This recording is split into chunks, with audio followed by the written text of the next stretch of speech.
Welcome back to OmniFoot TV. This is your host Omar speaking, and today I changed the microphone placement. This is a lot more comfortable. It's currently 2:36 a.m. right now as I shoot this. And today, to continue the introduction that I so rudely interrupted, I was the only person talking. Yeah, that doesn't really matter. I am going to discuss Barcelona and Real Madrid. There are two things that have been on my mind today, and I think they've been on every other football fan's mind in general, if you actually pay attention to what's happening in the world of football and how news just travels extremely fast. Basically, I'll start this off by talking about Aguero's transfer from City to Barcelona. I think that this is perhaps, or that this could genuinely be, there is a 90% chance here. This could genuinely be the dumbest decision the club's hierarchy could have ever made. Although I would assume that this is supposedly a partnership built on necessity. But wait, he would be deemed necessary if he were actually consistent. And yes, Aguero has not been consistent for a couple of seasons now. He scored 4 times in the league this past season, assisted once. The year before that, he barely made double figures. He couldn't get to 20 goals a season. He scored, I can't necessarily remember, but I think they were 14 goals. And he made 5 assists or 4 assists, something of that nature. The only season he went close to scoring, or he surpassed the 30-goal mark in the league, these are all league stats, was 16-17. He scored 31 goals that season in the Premier League. And I'm at a loss for words. Again, I've been using that sentence often nowadays. The Premier League is a very fast-paced football league. It's very different to Spain. It's much more physical. It's much more combative in a sense. And I honestly thought that this couldn't be born out of desperation more so than it already, if this wanted to be desperate, if Barcelona wanted to be desperate, then they wouldn't have done this. This just goes beyond desperation, in my humble opinion. You have a striker who is currently in the twilight years of his career. He's not doing that well. He's not been consistent. He's not been on form. And the key here is consistency. You sell Luis Suarez to Atletico Madrid for $6 million, and he goes on to manage over 20 goals this past season, leading them to the Liga title. And then you get Aguero, who hasn't been consistent for over 2 seasons. Why? Because you're broke. But here's the thing. You're supposed to have scouts in the club. You're supposed to have a director of football who scouts players. You could have found a way to just grab or steal some hidden gem of sorts. You have one of the best academies in world football that has been stagnant for years, mind you. You could have found a way to just adapt to the situation, do something better for the long term, and then you do this. Barcelona fans are fuming. They're absolutely fuming. And I would be too. Laporte is trying to mitigate and just... what's the term I'm looking for? He's trying to handle the collateral damage. He's trying to limit the collateral damage. He's trying to manage the horrendous mess that the club is in financially. And mind you, Barca, Madrid, and Juventus have still not withdrawn from the Super League. So, this is going to escalate. And I'm just sitting here, looking at Madrid as well, who I think have lost any and all credibility as an institution. From a public relations perspective, to a brand perspective, to just the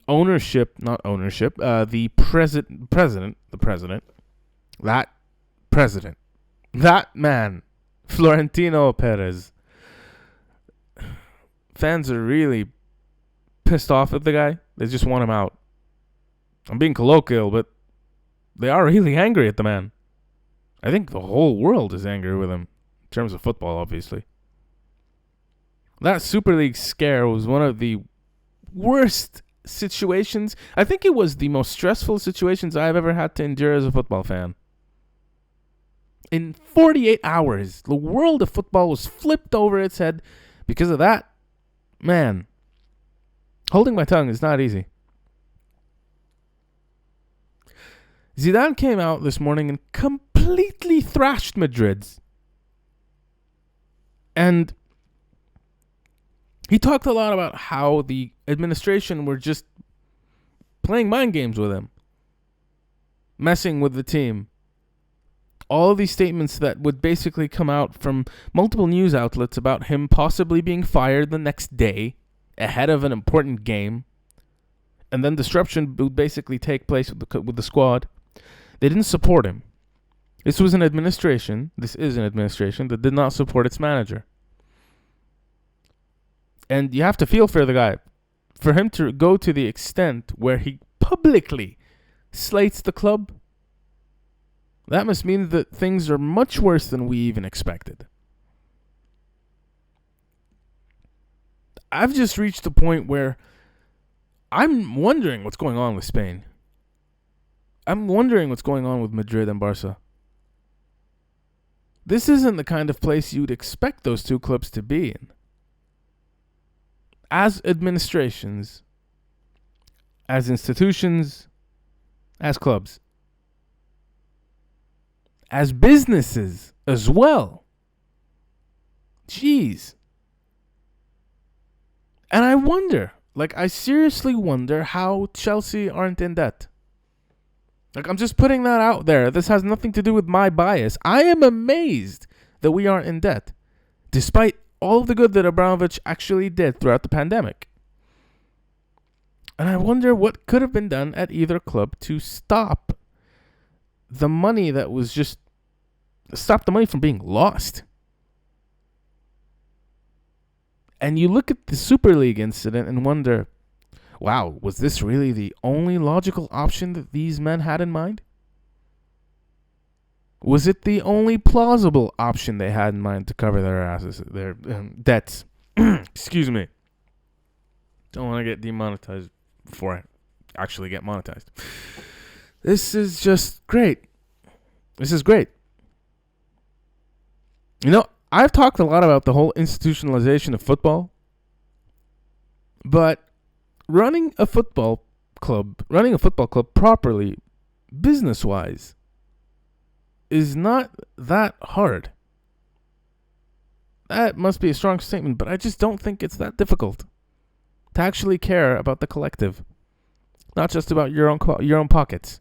I get that most businessmen just care about putting money in their own pockets, but when you actually give a damn, everyone wins. I gave Lille as an example in my last video on Galtier and Campos, and there is a way you can actually sign players, turn a profit, and win trophies. You can do all those things at once. You just have to work for the collective. Why is it that no one understands that? Why don't these owners get the point? Owners, presidents, what have you. I get it. It's just, why don't they see the point in caring?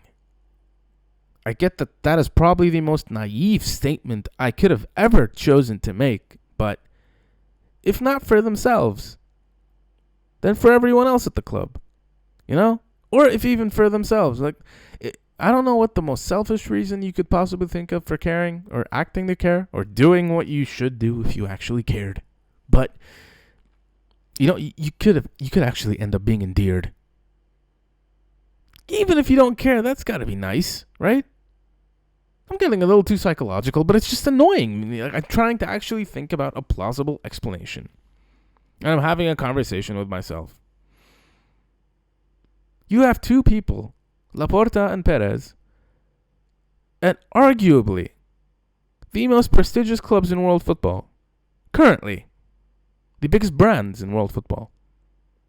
And they are currently under more scrutiny than they have ever been as these major football superpowers. And it's the bad kind of scrutiny. And mind you, Barcelona have been under that scrutiny for a long time, especially throughout Bartomeu's reign. I'm glad that man's going to end up behind bars, to be fair. And all of this just makes me wonder, where could they go? I'm thinking about the consequences for real. Where could they go financially? I know this went from me talking about the signing of Aguero to the current PR disaster that Zidane basically brought upon the club and moving into the debt department. But what is the alternative if they can't cover their debts? Why is it that they need the Super League? And why is it that they think that they can get away with it? Because I was having a conversation earlier today, which usually is the case before I shoot one of these videos. I asked a very good question. Where does a fan's influence begin and where does it end? Where is the line between the influence of the fans and the influence of the clubs or their owners? Where do you draw that? And how can a fan actually set those limits and systematically begin to influence their clubs in much more direct fashion? We've seen everything that's transpired with the Glazers, at Liverpool with FSG, now with Perez and Bartomeu recently. And I'm just thinking, what can it take? And I remember, if you guys haven't paid attention to this, Gary Neville was proposing that there should be an independent regulator, quote unquote, to regulate the clubs in England. And my question was, I like that idea, but who would regulate the regulators? Upon what merit would these regulators take the burden? And based on what would they judge fairly? I personally believe that, talking as a fan here, that if at this point in time football fans don't regain control of their clubs, then I don't know when we will. Because to be genuinely honest here, and I know I've digressed a little, but this is a point in time where fans aren't attending games, where clubs have lost money, where they've lost, I'm not going to say influence, but yeah, they have lost influence, mainly because of external circumstances. But that just makes me wonder, is that where the part that we play as fans ends? Is that where it ends? Because if that's where it really ends, then that's scary, because they're still doing whatever they want. They're still doing whatever the hell they want. And I'm struggling to understand that. I really am. We used to talk about how, okay, if I'm struggling with my club, Newcastle being an example, I'll just boycott the games. No one's going to games. I won't buy shirts. I genuinely doubt people are buying merchandise because they probably don't have the money to in the midst of a pandemic.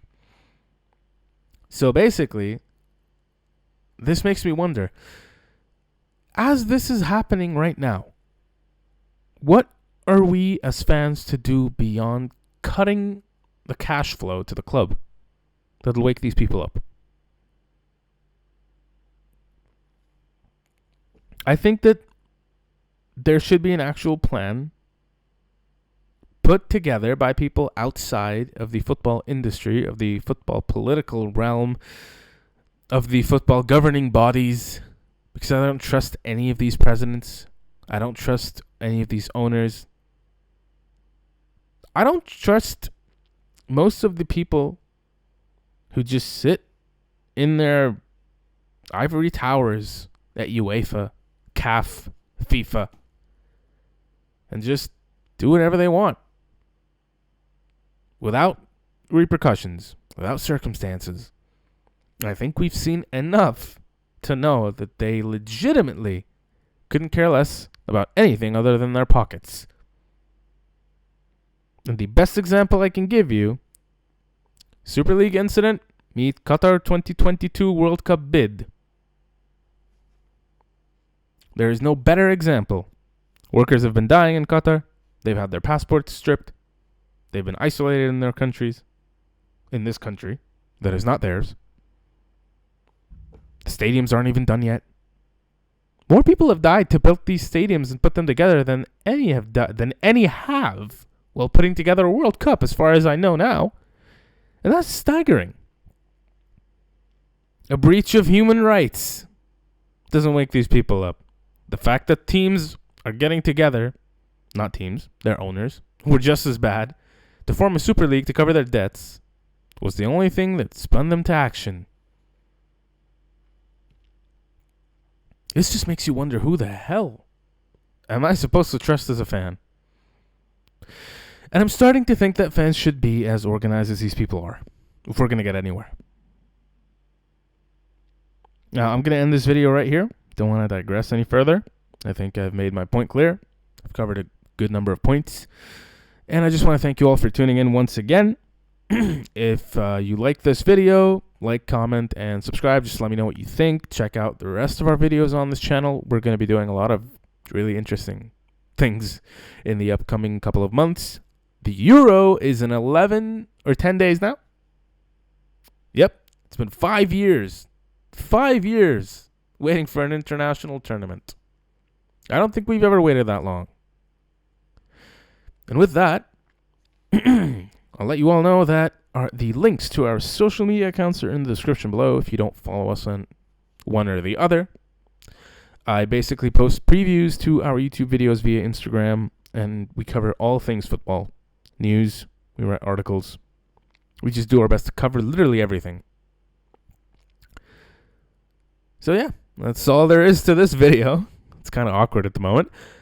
Thank you all for tuning in. Once again, genuinely appreciate this. We're growing as a channel. We're growing as a project. And we're going to go places. I'll see you the next time. I'll see you next time the whistle blows. Cheers, everyone.